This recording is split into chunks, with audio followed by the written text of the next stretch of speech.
In May 2024, Sarah and I had several days to explore the Twin Cities of Minnesota, and at every turn there were some fantastic buildings.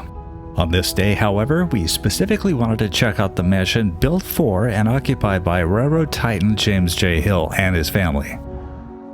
Turning onto Summit Way in St. Paul, we were first distracted by the Grand Cathedral of St. Paul, located across the street.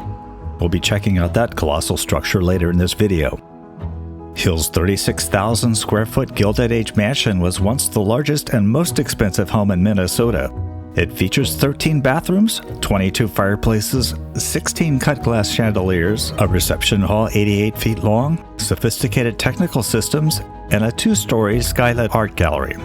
The 5-story mansion was a symbol of success and recalls the powerful era of the Northwest Empire builder. The Boston firm of Peabody, Stearns & Ferber, known for its impressive mansions in Newport, Rhode Island, designed the massive Richardsonian Romanesque style mansion that was fashionable at the time. At the time it was completed in 1891, Hill had invested over $931,000 on its construction, furnishings, and landscaping for the 3-acre estate. Today, the same amount of money would probably buy a decent-sized home in California, but the expenditure then was the equivalent of $32 million today.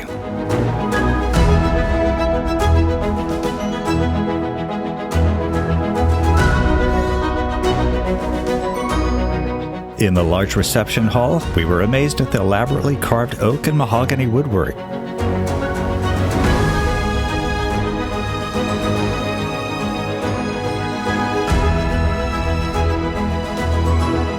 Master carver John Kirchmeyer, a Bavarian immigrant, was paid $1 per hour for his intricate carving of the grand staircase. At the time, it was the highest wage paid to workers.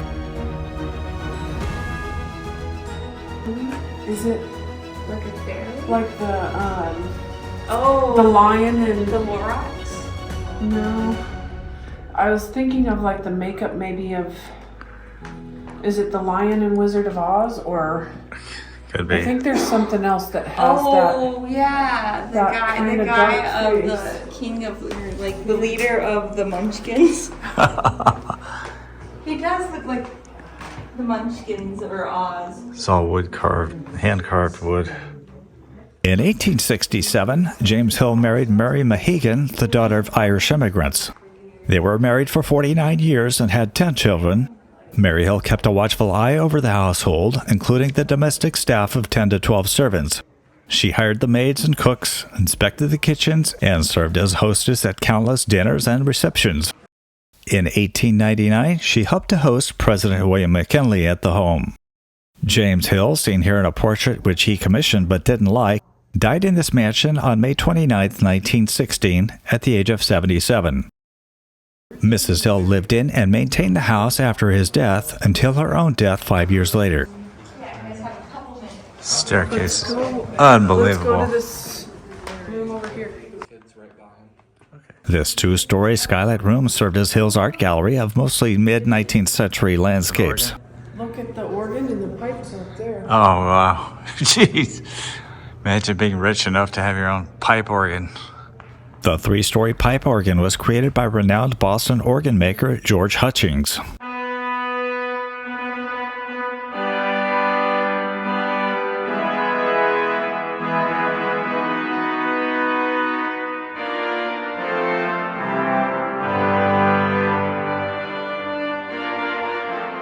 When the house was completed in 1891, it was equipped with the latest technologies of the day. Built during the transition between gas and electric lighting, the house was designed to include both. That's real fire. Gas, I guess.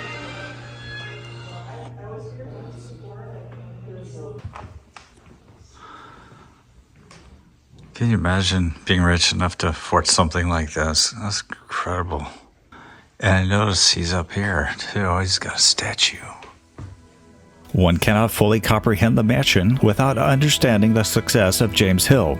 He was born in southern Ontario, Canada on September 16, 1838, to Irish immigrant parents who were not well off. His father died when he was 14, forcing Jim to go to work as a clerk. He began his career in transportation in 1856 as a 17-year-old clerk on the St. Paul levee. After 20 years of working in the shipping business on the Mississippi and Red Rivers, Hill observed the increasing demand for shipped goods and how laborious and expensive steamboat travel was.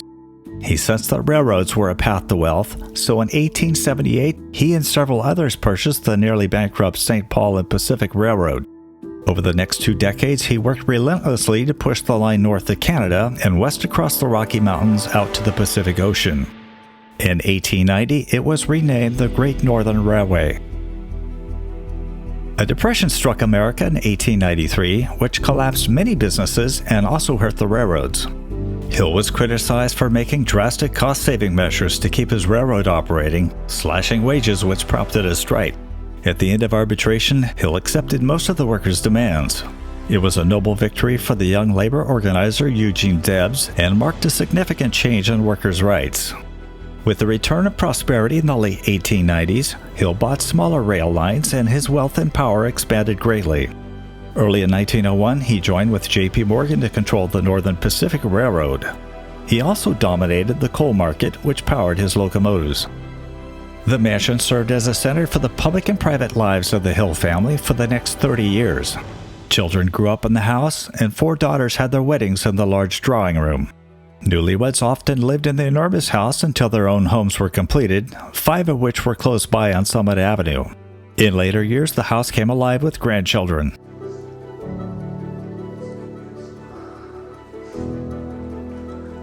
Bookcase full of books.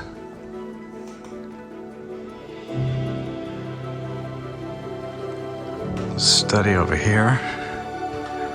Sit and write your letters.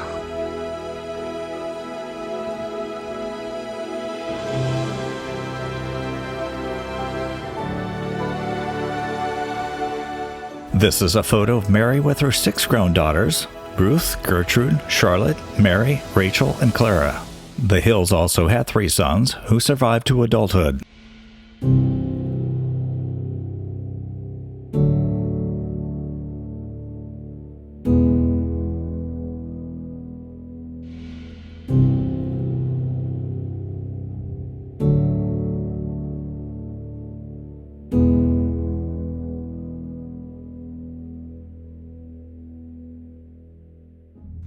As you can tell, we're in the library.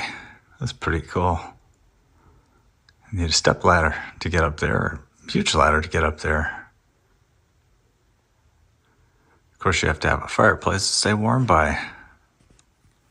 And a safe to keep all your valuables in.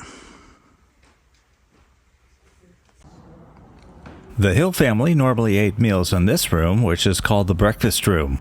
The tableware that you see here is similar to that used by the family. And here's the butler's pantry. Now, we watched a couple of TV shows recently where the butlers were called by bells. And right now I can't tell you what the name of those shows were, but they were great shows.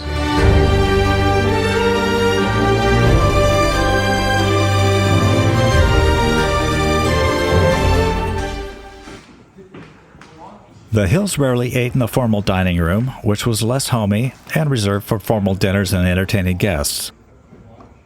It is the most elaborate room in the house and includes a sample of the formal place settings.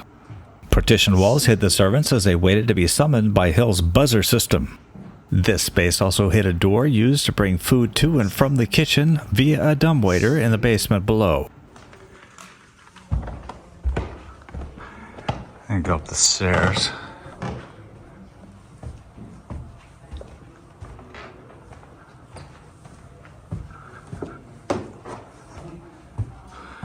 Can you imagine having enough money to afford this? This is crazy.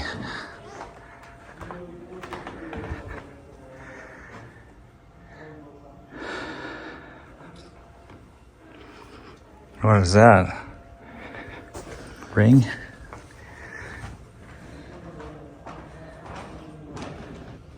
The trunk on the right is designed by Louis Vuitton.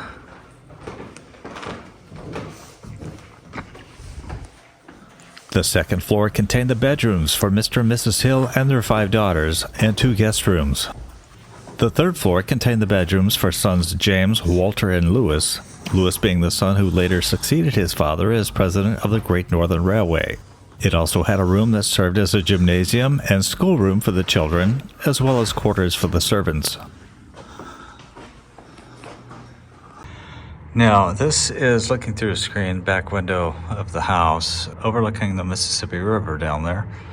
It's kind of hard to see with all the buildings that are in place, including the Children's Hospital and a bunch of other buildings. This bedroom was once occupied by the Hill's youngest son, Walter Jerome Hill, who lived from 1885 to 1944. The town of Walt Hill, Nebraska was named for Walter Hill.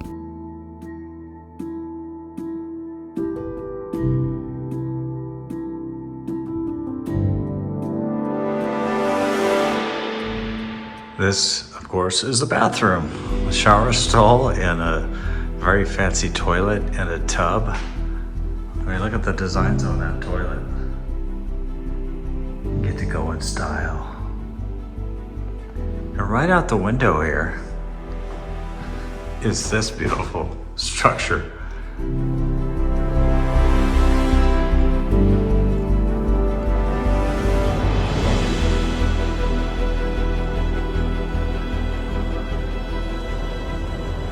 Next door to the Hill mansion is the home of Hill's son, Louis. Built as a gift from his father in 1903, the house was designed by famous local architect Clarence Johnston in the Georgian Revival style. At the end of his life, Hill was asked by a newspaper reporter to reveal the secret of his success. Hill responded with characteristic bluntness: work, hard work, intelligent work, and then more work. James and Mary Hill are at rest in modest graves within the Resurrection Cemetery in nearby Mendota Heights, which is a suburb of St. Paul. Buried near them are 7 of their children. After their mother passed away, 4 of the daughters purchased the house in 1925 from the estate and donated it to the Roman Catholic Church. The church used it for the next 53 years for offices, residences, and a women's teachers' college. In 1961, the house was designated a National Historic Landmark, and in 1978, the Minnesota Historical Society acquired the house and opened it for tours. Across the street is the impressive Cathedral of St. Paul, which opened in 1915. It is the 3rd largest Catholic cathedral and the 6th largest church in the United States. It was built on the site of the Kittison Mansion, which was demolished to make way for the massive cathedral. Norman Kittison was a fur trader who went on to become a steamboat line operator and railway entrepreneur and would partner with the likes of James J. Hill. His mansion was finished in 1884 and considered to be one of the finest houses in the state of Minnesota. It only stood for 20 years because after Kittison died 4 years after the house was built, the Archdiocese of St. Paul purchased it for $52,000 in 1904 and raised it to make way for the cathedral. They sure don't know churches like they used to, do they? Can you imagine the craftsmanship and the amount of money and effort and stone cutting had to go into this building right here? The cornerstone was laid on June 2, 1907, in a grand celebration attended by more than 60,000 people from across the state. The cathedral's exterior was completed in late 1914, and work began in earnest on the interior. The first Mass was held on Easter Sunday in 1915. The dome of the cathedral is 186 feet tall and measures 76 feet in diameter. Warm-colored paint and gold relief were added during a major renovation of the dome in the 1950s. The exterior walls of the cathedral are made of Rockville granite quarried in St. Cloud, while the interior walls are American travertine from Mankato, Minnesota.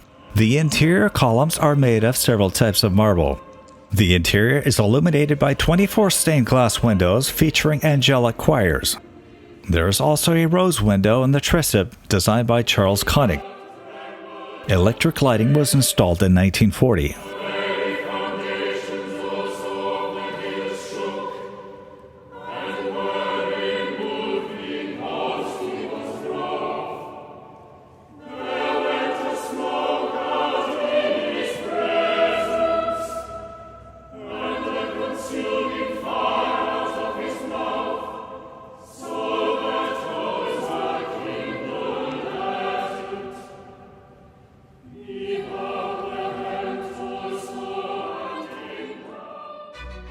That's going to wrap up this episode of History Hunters. As we leave the area, we thought you might want to get an eyeful of the neighborhood homes. We would be honored if you left us a comment and give us a thumbs up if we did a good job here. Thank you. Now on to our next adventure.